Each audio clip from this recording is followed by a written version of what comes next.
Assalamualaikum warahmatullahi wabarakatuh.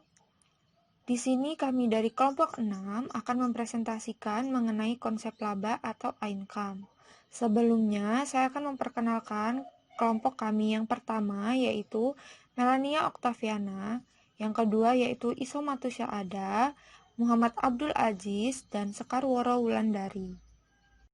Pada slide pertama, yaitu akan dijelaskan mengenai pengantar konsep income. Dalam praktiknya, fungsi akuntansi adalah melakukan pengukuran kinerja atau prestasi manajemen perusahaan. Produk akuntansi yaitu laporan keuangan, di mana laporan keuangan tersebut diharapkan dapat memberikan tolak ukur secara jelas terhadap prestasi perusahaan. Banyak faktor dalam laporan keuangan yang dapat menjadi tolak ukur. Salah satunya yaitu faktor yang digunakan adalah pengukuran income atau laba, di mana laba itu merupakan elemen penting yang menjadi perhatian para pemakai laporan keuangan, karena diharapkan laba cukup besar untuk menunjukkan kinerja perusahaan, apakah dapat dinilai secara baik untuk keseluruhannya. Selanjutnya yaitu definisi income. Yang pertama yaitu dari Belkauni 1993. Laba merupakan suatu pos dasar dan penting dari ikhtisar keuangan yang memiliki berbagai kegunaan dalam berbagai konteks. Laba pada umumnya dipandang sebagai suatu dasar bagi perpajakan, determinan pada kebijakan pembayaran dividen, pedoman investasi, dan pengambilan keputusan dan unsur prediksi. Yang kedua yaitu berdasarkan Komite on Terminologi Sofyan Syafari H. tahun 2004. Laba sebagai jumlah yang berasal dari pengurangan harga pokok produksi, biaya lain, dan kerugian dari penghasilan atau penghasilan operasi. Selanjutnya yaitu berdasarkan Ikatan Akuntansi Indonesia atau IAI tahun 2007. Laba merupakan jumlah residual yang tertinggal setelah semua beban, termasuk penyesuaian pemeliharaan modal, kalau ada, dikurangkan pada penghasilan. Kalau beban melebihi penghasilan, maka jumlah residualnya merupakan kerugian bersih. Yang terakhir yaitu berdasarkan Stuyvesant tahun 2009. Laba adalah pengambilan atas investasi kepada pemilik. Hal ini mengukur nilai yang dapat diberikan oleh entitas kepada investor dan entitas masih memiliki kekayaan yang sama dengan posisi awalnya. Pada slide selanjutnya, kita akan membahas mengenai karakteristik income dan fungsi perhitungan income. Yang pertama yaitu mengenai karakteristik income. Di sini terdapat 3. Yang pertama, kenaikan kemakmuran yang memiliki atau dikuasai suatu entitas. Yang kedua, perubahan terjadi dalam suatu periode sehingga harus diidentifikasi kondisi kemakmuran awal dan kemakmuran akhir. Yang ketiga yaitu perubahan dapat dinikmati, didistribusi, atau ditarik oleh entitas yang menguasai kemakmuran, asalkan kemakmuran awal dipertahankan. Dengan catatan, kemakmuran itu dapat berupa aset bersih perusahaan, modal pemegang saham, kekayaan, investasi, sumber daya ekonomi, ataupun yang dapat dinilai dengan uang. Selanjutnya yaitu mengenai fungsi perhitungan income. Di sini terdapat 8. Yang pertama yaitu indikator efisiensi pengukuran modal atau biaya. Yang kedua yaitu pengukur prestasi atau kinerja manajemen. Yang ketiga yaitu alat motivasi bagi manajemen dalam pengolahan perusahaan. Yang keempat yaitu dasar penentuan besarnya pengenaan pajak. Yang kelima yaitu dasar penghitungan dividen. Yang keenam dasar pembagian komponen kompensasi dan bonus. Yang ketujuh yaitu pedoman dalam menentukan kebijakan dan pengambilan keputusan. Dan yang terakhir yaitu dasar peramalan kondisi perusahaan di masa yang akan datang. Selanjutnya yaitu mengenai jenis-jenis income. Laba yang menjadi dasar pengukuran laporan keuangan itu dapat dibedakan menurut kelompok penerima, yaitu tergantung dari fungsi dan tujuan pemakainya. Untuk secara ringkasnya, laba berdasarkan penyajiannya untuk masing-masing kelompok penerima itu dibagi menjadi 5 jenis. Yang pertama yaitu untuk jenis income value added, di mana penerima informasi income itu ada karyawan, pemilik, kreditor, dan pemerintah. Untuk perhitungan income-nya yaitu dirumuskan menjadi harga jual produk dikurangkan dengan kos yang dikeluarkan. Yang kedua yaitu untuk enterprise net income, di mana penerimanya itu terdiri dari pemegang saham, pemegang obligasi, dan pemerintah. Untuk perhitungan income-nya yaitu dirumuskan dengan revenue dikurangin expense, ditambah dengan gain dikurang loss, tidak termasuk bunga, pajak penghasilan, dan pembagian dividen. Untuk yang ketiga yaitu net income to investor, di mana penerimanya yaitu pemegang saham dan pemegang obligasi. Perhitungan income-nya itu sama seperti yang kedua, namun termasuk pajak penghasilan. Untuk yang keempat, net income to stakeholders, itu penerima informasinya ada pemegang saham atau private stock dan common stock. Untuk perhitungannya itu seperti yang ketiga, namun setelah dikurangi dengan bunga obligasi. Untuk yang kelima yaitu net income to residual stakeholder, di mana penerimanya yaitu pemegang saham, common stock. Nah, dia ini untuk perhitungannya itu sama seperti yang keempat, tetapi setelah dikurangi dividen, preferred stock stakeholder. Assalamualaikum warahmatullahi wabarakatuh. Nama saya Muhammad Abdul Aziz. Di sini saya akan melanjutkan presentasi yang telah disampaikan oleh rekan saya, yakni konsep income dalam aspek tataran level semiotika. Terdapat tabel di bawah sini yang berisi beberapa tataran, sasaran bahasa, dan penekanan komunikasi. Yang pertama, tataran sintaktika. Sasaran bahasa, aspek formal tanda bahasa yang meliputi kosakata dan tata bahasa. Untuk penekanan komunikasi, yaitu operasional dan pendanaan. Yang kedua, ada tataran semantika. Sasaran bahasa, aspek ini tanda bahasa atau meliputi makna. Penekanan komunikasi meliputi penafsiran dan pelambangan. Yang terakhir, tataran pragmatika. Sasaran bahasa, keefektifan tanda bahasa, efektif komunikatif, penekanan komunikasi fungsional, dan pengaruh. Selanjutnya, kita akan membahas lebih dalam mengenai konsep income dalam tataran sintaktik. Konsep laba dalam tataran sintaktik berkaitan dengan konsep laba yang harus diungkapkan dalam bentuk standar dan prosedur akuntansi yang mantap serta objektif, sehingga angka laba dapat diukur dan disajikan dalam suatu laporan keuangan. Pada tataran ini, teori menekankan bahwa makna laba secara sintaktik adalah selisih pengukuran dan perbandingan antara pendapatan dan biaya. Pengukuran dalam arti luas meliputi saat pengakuan dan prosedur pengakuan. Kriteria atau pendekatan dalam pengukuran laba dibagi menjadi 3. Yang pertama, pendekatan transaksi atau cash basis. Dalam pendekatan ini, laba diukur dan diakui pada saat terjadinya transaksi dan kemudian terakumulasi sampai akhir periode. Pengukuran dan pengakuan laba juga akan paralel dengan kriteria pengakuan pendapatan dan biaya.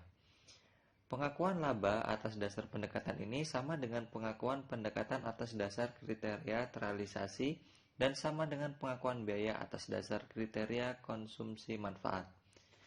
Pendekatan ini memiliki berbagai keunggulan, misalnya jumlah rupiah aset dan kewajiban secara otomatis tersedia pada akhir periode, serta perubahan aset dan kewajiban merupakan perubahan nilai yang diakui secara objektif.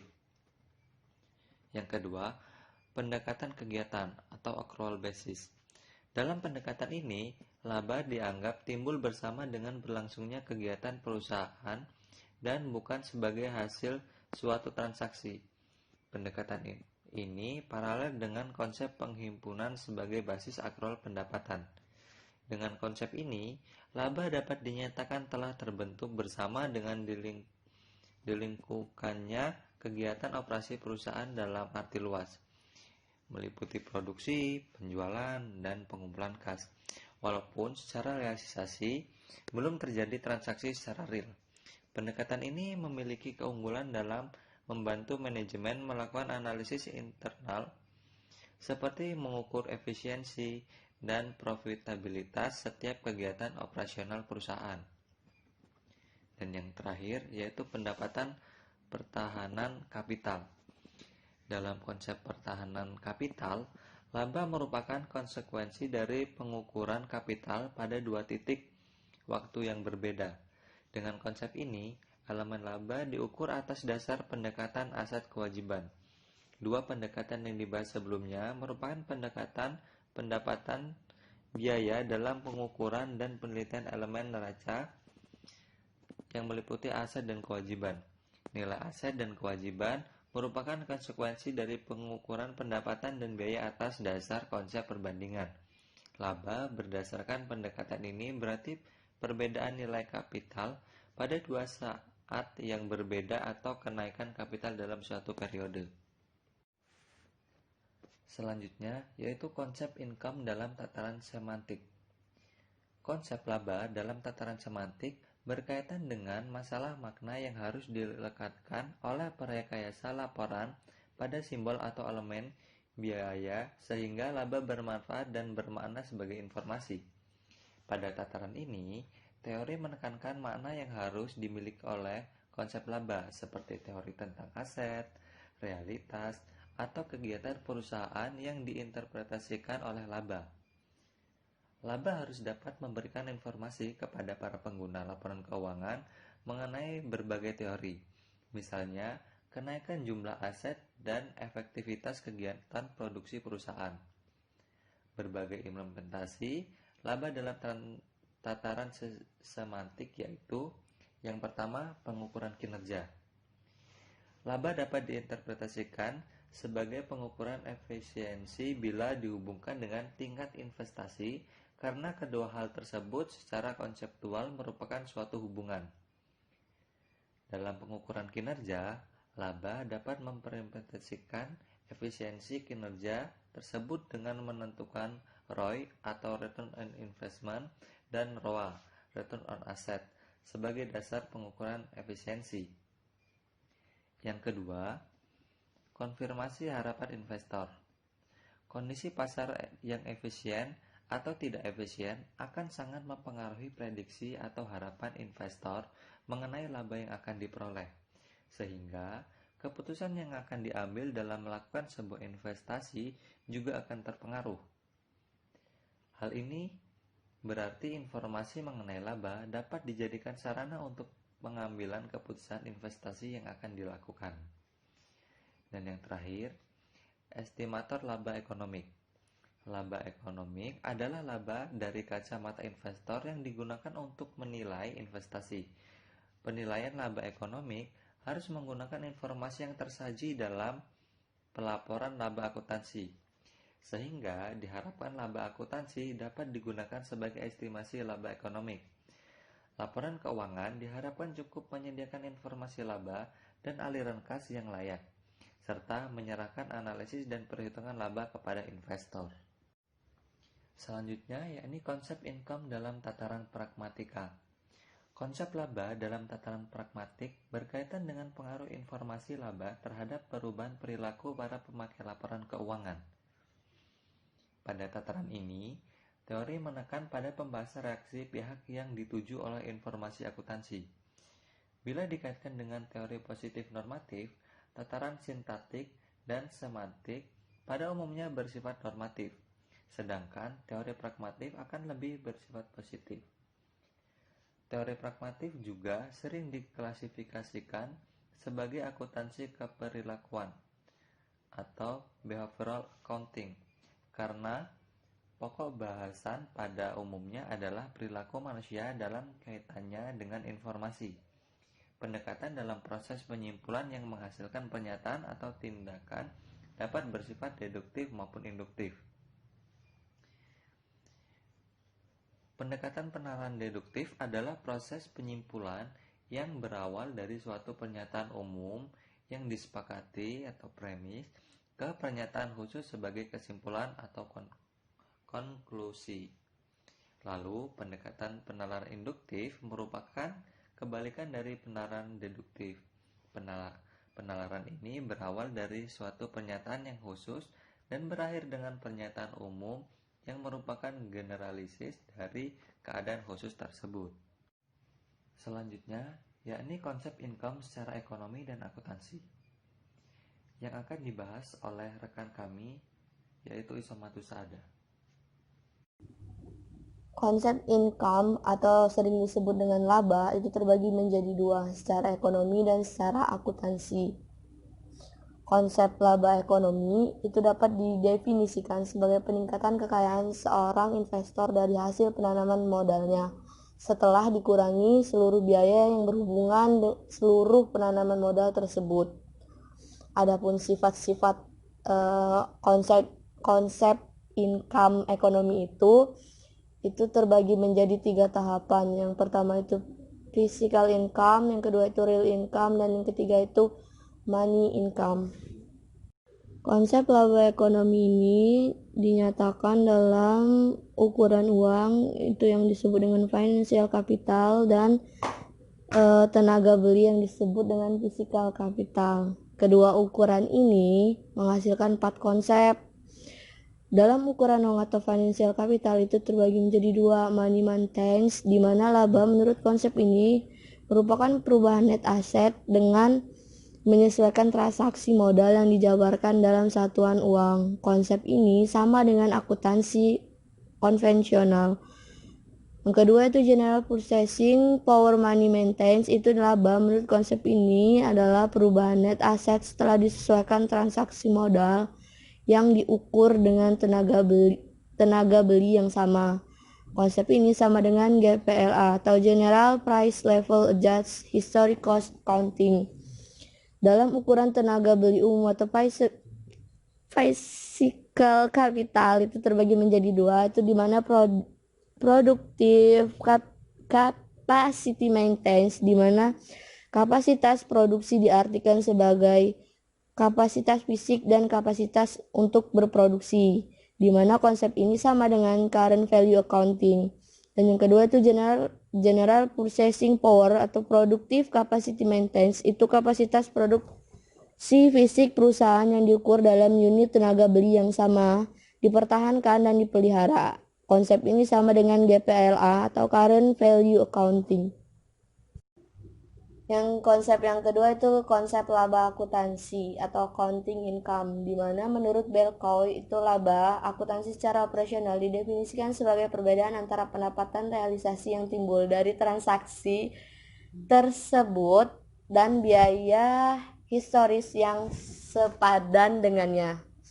Menurut Belcoy itu ada 5 sifat laba akuntansi. Yang pertama itu laba akuntansi didasarkan pada transaksi yang benar-benar terjadi, yaitu timbulnya pendapatan dan biaya untuk mendapatkan pendapatan tersebut.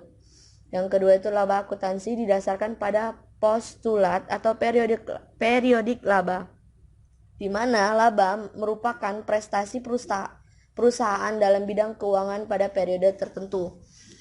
Yang ketiga itu laba akuntansi didasarkan pada prinsip revenue yang memerlukan pengukuran dan pengakuan. Yang keempat itu laba akuntansi memerlukan perhitungan terhadap biaya dalam bentuk biaya histori yang dikeluarkan perusahaan. Dan yang terakhir itu laba akuntansi didasarkan pada prinsip matching, yang artinya hasil pendapatan dikurangi biaya yang dikeluarkan dalam periode yang sama. Tentunya di dalam income itu ada banyak sekali permasalahan. Permasalahan yang sering terjadi yang dihadapi mengenai laba akuntansi adalah menentukan nilai ekonomi, harga, modal, skala, dan pengukuran pertukarannya. Apabila terjadi pertukaran, maka akan terjadi pertukaran harga yang ditetapkan berdasarkan nilai uang. Jenis harga dalam menentukan laba akuntansi itu terbagi menjadi 4. Yang pertama itu harga histori, harga sekarang, harga nanti, dan harga diskonto. Konsep laba akuntansi ini lebih dikenal dengan konsep replacement cost income, di mana 2 komponen laba yaitu current operating profit, di mana perhitungan dari pengurangan biaya pengganti dari penghasilan, Yang kedua itu realized holding gain and loss, di mana perhitungan perbedaan antara replacement cost barang yang dijual dengan biaya histori barang yang sama. Selanjutnya, kelebihan dan kekurangan laba akuntansi. Kelebihannya yang pertama, laba akuntansi bermanfaat bagi para pemakainya dalam pengambilan keputusan ekonomi.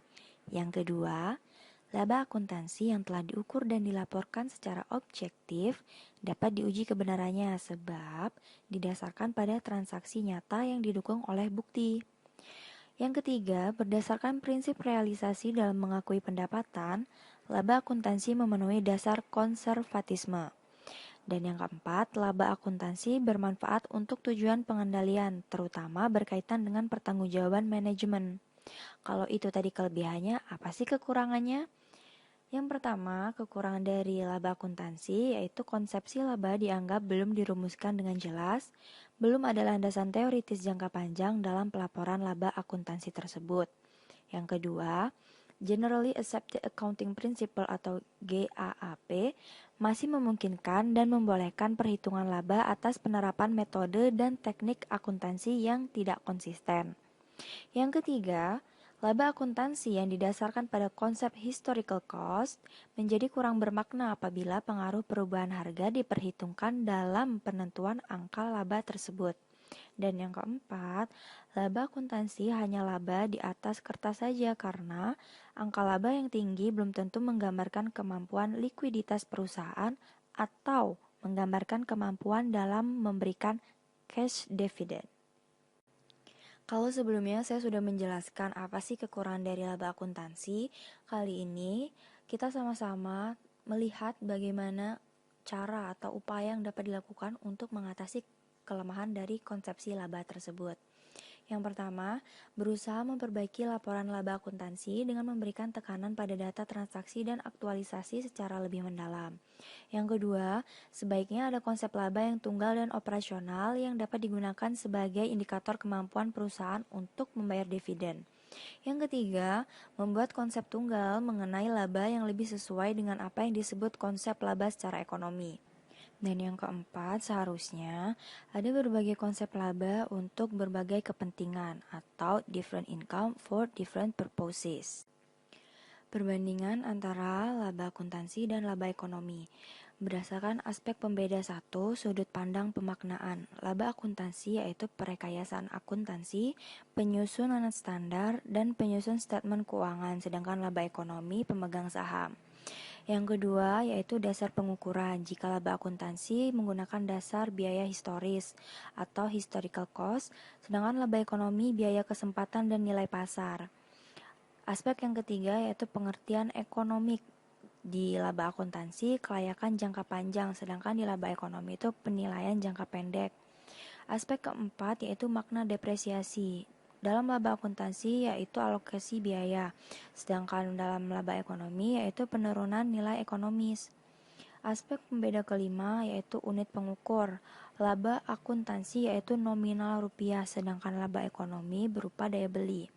Dan aspek pembeda yang terakhir yaitu konsep dasar yang melandasi jika laba akuntansi yaitu kontinuitas usaha atau asas akrual, sedangkan laba ekonomi yaitu likuidasi atau nilai tunai. Selanjutnya yaitu rumus accounting income menurut Bell Cowie dan juga rumus money income. Yang pertama, rumus accounting income yaitu PA sama dengan X ditambah Y ditambah Z, di mana PA sama dengan accounting income yaitu X atau current operating profit ditambah Y, realisasi dan accrued holding gain pada periode itu ditambah dengan Z atau realisasi holding gain pada periode itu tetapi accrued-nya pada periode sebelumnya. Nah, selanjutnya rumus money income yaitu PM sama dengan PA dikurang Z ditambah W, di mana PM sama dengan money income, PA sama dengan accounting income dikurang dengan Z atau realisasi holding gain and loss pada periode itu tapi accrued pada periode sebelumnya ditambah dengan W yaitu holding gain and loss yang belum direalisasi. Itu tadi pemaparan materi mengenai konsep laba atau income dari kami, kelompok 6. Kami mengucapkan terima kasih kepada teman-teman semua yang sudah menyaksikan dan mendengarkan materi kami, pemaparan kami hingga selesai. Semoga ilmu yang didapat bermanfaat bagi kalian semua, juga bagi kami. Amin ya robbal alamin. Saya akhiri, wassalamualaikum warahmatullahi wabarakatuh.